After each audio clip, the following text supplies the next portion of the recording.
Questa attività Pellegrino era, si dava da fare, lavoravo, sì, portava il grano pure. Portavo uno grano alla dritta in artiglieria e poi farina, cose, dava da fare, lavoravo. Sì. Letto per i miei. E poi lavorava pure presso l'organizzazione che si occupava della protezione, diciamo, delle bombardamenti, perché era bombardata pesantemente. E poi dove scappavate quando la vostra zona dove si rifugiava? Io abitavo a Montepiselli, dove c'è sopra della galleria, diciamo, sulla circonvallazione sopra. E il vostro rifugio qual era? Il rifugio era quello di Santa Marta e poi pure anche dove ci sono i tubi, i serbatoi dell'acqua, che sono a Montepiselli, no? Sì.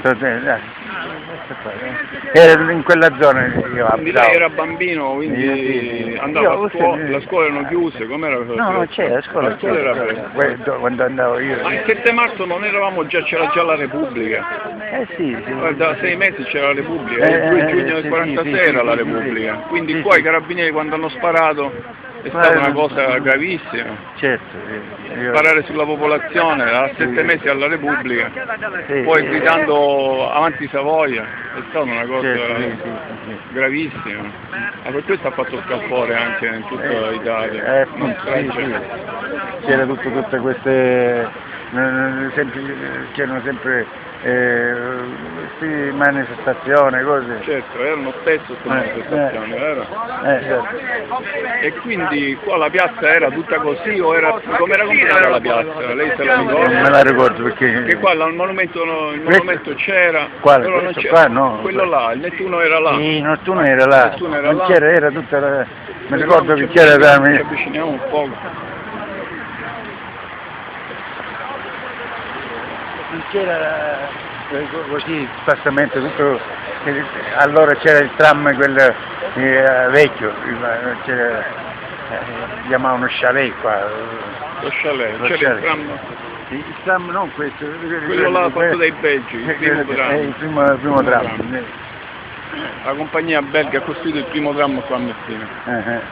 Quindi lei era un bambino e la situazione era, non avevate da mangiare praticamente. Sì, una cosa. Sua madre e la sua famiglia? Poi allora poi gli hanno dato il posto a mia suocera come bedella dopo tanti anni e tutto sarà. Allora la leggiamo insieme? La leggiamo insieme con un parente di una delle vittime.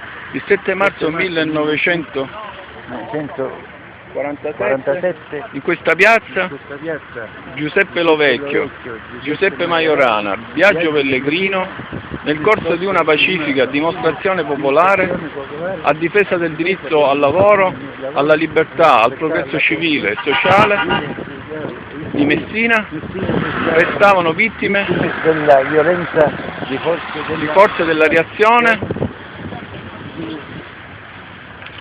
ostili alla realtà democratica delle nuove istituzioni repubblicane, nate dalla Resistenza, col dovere della memoria e la riconoscenza per il sacrificio consumato nel 40° anniversario, se ne rievoca l'alto messaggio.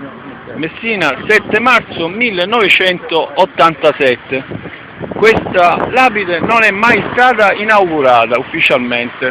Noi ogni anno facciamo manifestazioni, ancora non hanno avuto il coraggio di inaugurarla ufficialmente. Quest'anno per la prima volta abbiamo la presenza delle forze dell'ordine, perché negli altri anni non c'era mai nessuno, neanche per portare un fiore.